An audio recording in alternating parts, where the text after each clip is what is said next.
You are surrounded by people right now. Your phone contains hundreds of contacts. You can message almost anyone on Earth instantly. Humanity has never been more connected technologically. Yet loneliness has reached historic levels. In 2023, the United States Surgeon General officially declared loneliness a public health epidemic. Not sadness, not isolation for a few days. An epidemic, the same word used for serious health crises.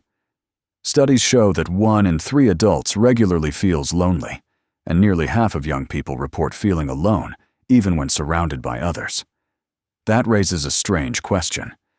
How did ancient humans survive loneliness long before phones, social media, or even modern language existed? The answer reveals something uncomfortable about modern life. Humans did not lose the ability to connect. We lost the environment that made connection unavoidable. For early humans living over 100,000 years ago, solitude was dangerous.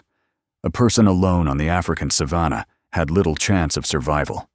Predators were faster, nights were darker, and finding food required cooperation. Humans depended on groups for protection, hunting, and survival itself. Being isolated was not simply emotionally painful, it could be fatal. Because of this, humans lived closely together in small communities for their entire lives. Anthropologist Robin Dunbar spent years studying these social groups and discovered a fascinating pattern. Across different cultures and time periods, human communities consistently formed around roughly 150 people. This became known as Dunbar's number.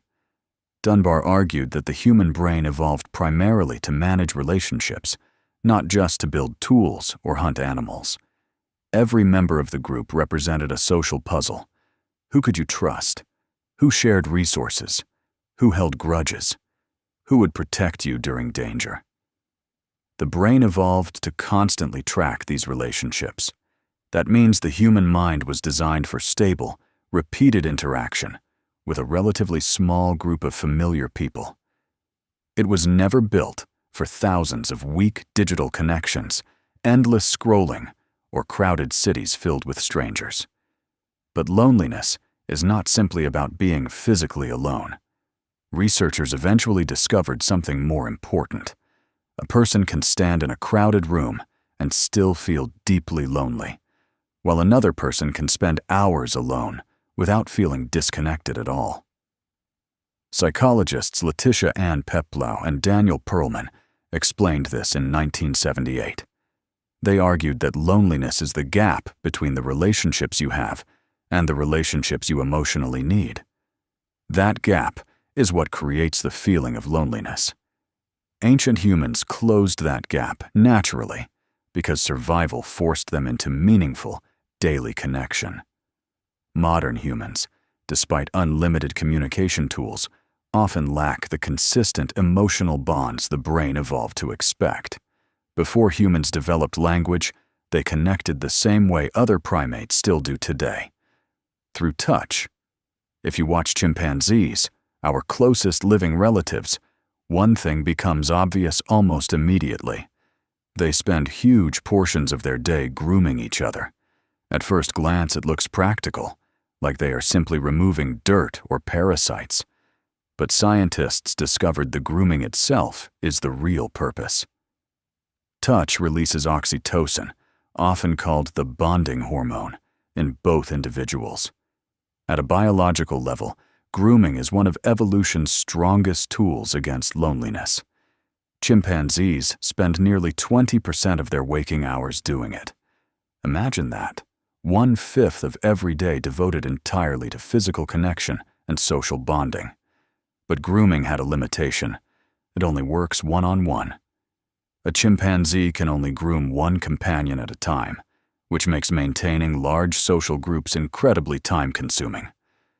As human communities grew larger, our ancestors needed a faster way to maintain relationships without spending all day physically bonding. Anthropologist Robin Dunbar proposed a fascinating idea. Language evolved partly to solve this exact problem. Speech became a kind of grooming at scale. Instead of bonding with one person at a time, humans could connect with entire groups simultaneously. Around a fire, a single conversation could strengthen relationships between 10 or 20 people at once. And most importantly, language allowed humans to talk about people who were not physically present. Who helped during a hunt? Who could be trusted? Who betrayed someone? Humans call this gossip, often treating it as something shallow or negative, but social information sharing played a critical role in survival. Gossip helped communities maintain trust, cooperation, and emotional connection across large groups. In many ways, gossip replaced grooming. It became the social glue that kept loneliness under control in growing human societies. But language alone was not enough. Another powerful force shaped human connection every single evening for thousands of years. Fire. In 2014, anthropologist Polly Wisner studied the conversations of the Jew/Hoansi Bushmen of the Kalahari Desert, one of the few remaining groups still living close to the ancient hunter-gatherer lifestyle. She noticed a dramatic difference between daytime and nighttime conversation. During the day, people mostly discussed practical matters: hunting, food, resources, and disagreements. But once night arrived and the group gathered around the fire, everything changed. Over 80% of nighttime conversations became stories. People shared myths, adventures, jokes, and tales about distant places and strangers they had never met. Around the fire, human beings stopped focusing only on survival and started building culture. And stories do something extraordinary to the human brain. When you hear a powerful story, your mind partially experiences it as if it were real.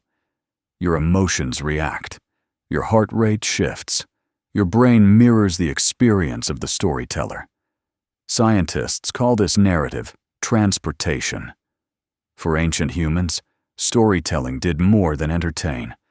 It allowed people to emotionally share experiences, fears, and hopes together.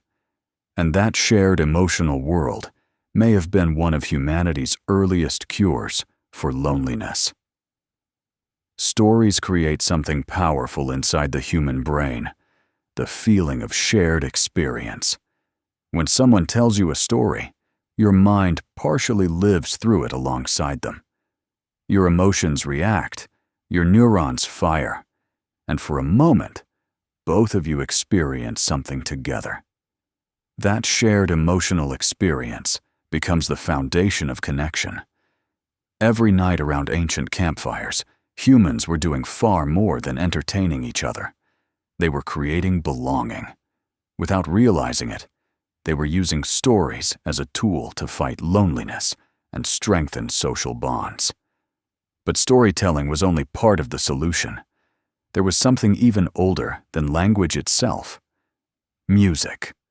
The oldest musical instruments ever discovered, flutes carved from bird bones and mammoth ivory, are over 40,000 years old. But music almost certainly existed long before instruments, because the only thing humans truly needed to make music was the human voice. And remarkably, every human culture ever studied has music. No exceptions. Anthropologist Robin Dunbar studied what happens when people sing, dance, or drum together. His research found that synchronized activity causes a huge release of endorphins, chemicals strongly connected to trust, bonding, and emotional closeness. Unlike grooming, which bonds one person to another, music bonds entire groups at the same time. When a community sings together, everyone experiences the same emotional and chemical reaction simultaneously. Ancient humans may not have understood neuroscience, but they instinctively discovered one of the most effective anti-loneliness systems ever created. In 2017, researchers at the University of Oxford, led by Alan Pierce, studied choirs to measure this effect. Participants who sang together showed much higher pain tolerance afterward, a reliable sign of increased endorphin levels. Even more surprising, the effect was strongest among strangers. Why? Because synchronized singing sends a powerful signal to the nervous system. You are safe here.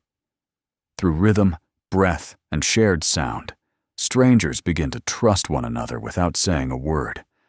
When you step back and look at ancient human life, 4 powerful anti-loneliness mechanisms appear again and again. First, constant physical proximity, living alongside the same people every day for life. Second, touch, grooming and physical contact that continuously released bonding hormones. Third, storytelling, shared narratives that created emotional connection through imagination. And fourth, synchronized activity, music, dance, ritual, and collective movement that flooded entire groups with endorphins at the same time. Together, these practices made ancient humans feel deeply connected to one another in ways modern life rarely replicates. For over 300,000 years, humans relied on 4 things every single day to fight loneliness: constant presence, physical touch, shared stories, and collective music. Now ask yourself honestly, how many of those do you truly experience daily? Loneliness is not a modern flaw caused only by phones or social media. It is an ancient survival alarm working exactly as evolution designed it to. The human brain evolved for close-knit groups, daily contact, evenings spent sharing stories around fires, and the emotional bonding created through singing and ritual togetherness. When you feel lonely, your brain is not broken. It is signaling that something essential is missing.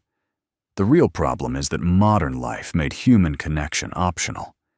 We created convenient communication, but also made it easier than ever to avoid genuine closeness. Research by psychologist Julian Holt-Lundstad found that strong real-world relationships dramatically improve survival and health. Chronic loneliness can be as harmful as smoking 15 cigarettes a day. Ancient humans did not need followers or endless contacts. They needed presence, touch, story, and song. The real question is not whether those things still work. It is why we stopped prioritizing them.